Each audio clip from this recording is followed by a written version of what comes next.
since I've been here for 3 years, all I've heard is if you're going to complain about something, try to fix it, and that's what we're trying to do today. I spent almost 40 years in this business of education.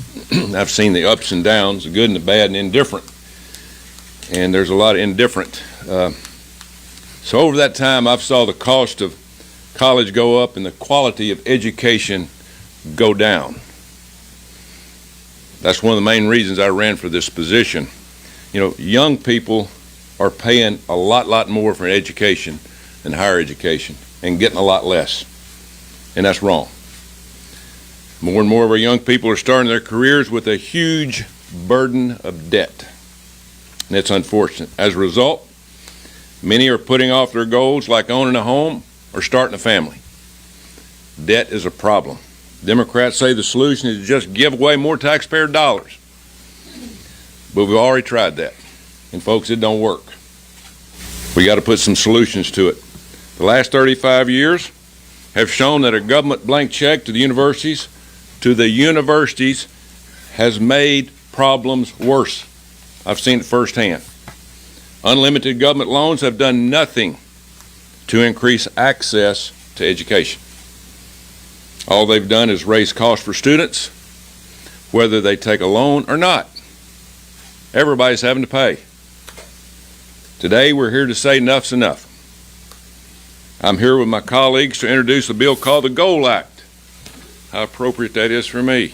I didn't score many touchdowns when I was coaching, but it's the GOAL Act. Not against LSU. Not against LSU, that's right. But it's about helping our young people achieve goals, like buying a house. The GOAL Act would set a maximum limit on federal graduate school loans, a limit.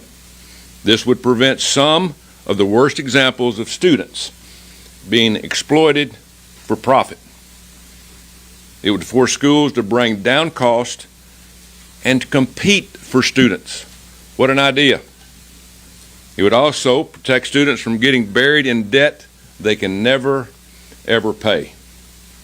This legislation is just one step to restoring sanity in our education system. It's out of control. We have got our work cut out for us at all levels, especially the loan part. And as I said earlier, we complain about it, but we have solutions for it. We need to pass all these bills we're talking about today.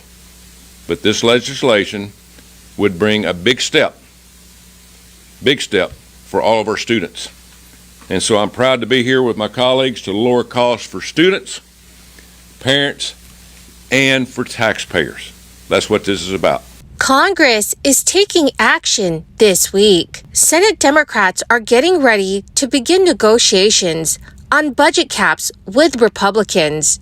Lawmakers are expected to pass dozens of annual appropriation bills. But one proposed bill may adjust SNAP benefits once again this year for millions of Americans. My dearest friends, please make sure that you watch until the end of this video for the latest news. Also, this coming Friday, I will be announcing several winners for the Walmart gift card giveaway. If you'd like to enter these weekly giveaway, friends, all you need to do is click and like several of my videos, and then comment below the keyword of each video that you watch. The more videos that you watch and then comment on, my friends, the greater your chances of winning the giveaways. Senate Democrats are gearing up for a spending fight with House Republicans as negotiators in the upper chambers prepare to mark up government funding bills in the days ahead. Senate negotiators are expected to unveil funding legislation with plans to begin considering proposals over the next week. Senate Majority Whip Dick Durbin told The Hill that there are challenges that Congress will face in averting a shutdown this year. He said, "We have got to agree to our agreements and stick with it." Also, House GOP negotiators dialed up discussions when they announced they would mark up their fiscal 2024 spending plans to levels lower than the budget caps. And so far, the White House and House GOP leadership agreed to spending caps for fiscal year 2024, as part of the Fiscal Responsibility Act. Congress passed a bill earlier this month to raise a debt limit bill before an early June deadline, which was to prevent a national default, along with several other proposals aimed at cutting spending to buy necessary GOP support. However, Speaker Kevin McCarthy has faced pressure from hardline conservatives in the weeks since the bill's passage. Some Republican negotiations have expressed confidence that the conference will back the partisan bills, now that leaders have affirmed they'll mark up their legislation to fiscal 2022 levels. But there is uncertainty as to whether the party will stick together through this process. Hardline conservatives are already making threats to thwart their party's spending bills, raising the risk of a potential government shutdown later this year. Some have accused leaders of resorting to budgetary gimmicks because GOP appropriators have proposed repurposing some funding previously allocated for Democratic priorities. Congress, technically, is supposed to finish passing its dozen annual appropriation bills by late September deadline. Congress, technically, is supposed to finish passing its dozen annual appropriation bills by a late September deadline, when fiscal 2024 begins. But it's rare that lawmakers finish all the bills on time. Instead, they often opt to pass a temporary stopgap bill to keep the government funded at current levels. This is to buy time for a deal without the threat of a government shutdown. The U.S. Farm Bill is up for renewal this year. The bill is renewed every 5 years. This bill controls how billions of taxpayer dollars are used to set up crop insurance, fund crop subsidies, and agricultural research to assist food production. It also maintains food assistance programs like SNAP, which supports nearly 42 million Americans. The nutrition title is the biggest piece of Farm Bill pie.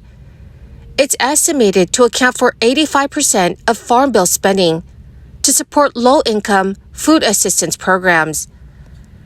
As lawmakers look at ways to scale back federal spending, experts say some are looking to trim from SNAP even more. So friends, it's important to keep an eye on how this bill moves through Congress. It seems to have only been harder to watch your wallet over the last few years. Many analysts say that there is some good news to share. As inflation numbers continue to decrease from the highs of 2021 and 2022, this doesn't necessarily mean you'll be spending less in the community. The latest report shows that inflation is now at 4%. That means while on average, things still cost more than last year, that level is going down. Experts say we're still 12 to 18 months away before perhaps we get back to a normal. As for where you could save money right now, both energy and gas prices are significantly lower than they were last year, while a few food items like eggs have finally gone down in price. Many other grocery items are high at the moment and could remain there as long as the demand is there. The Federal Reserve says they are holding off on raising interest rates right now, but they expect to raise them again later this year in an effort to further combat inflation. But President Biden faces the uphill battle of convincing voters that the U.S. economy is not only strong, but slowly improving, as Republicans aggressively reject the idea. So dear friends, how do you think the U.S. economy is doing? Please let me know what your thoughts are in the comments section below. Well, my amazing and most awesome friends, that is the end of my daily stimulus update video for this Monday. Thank you, dear friends, for being here and for being part of this community. To say thank you and to show my appreciation, I'll be announcing more winners every Friday for the Walmart gift card giveaway. My dearest friends, if you'd like to enter these weekly giveaways, please click and like several of my videos, and then comment below the keyword of each video that you watch. The more videos that you comment on, dear friends, the greater your chances of winning the giveaways. Thank you and have a wonderful and very blessed week.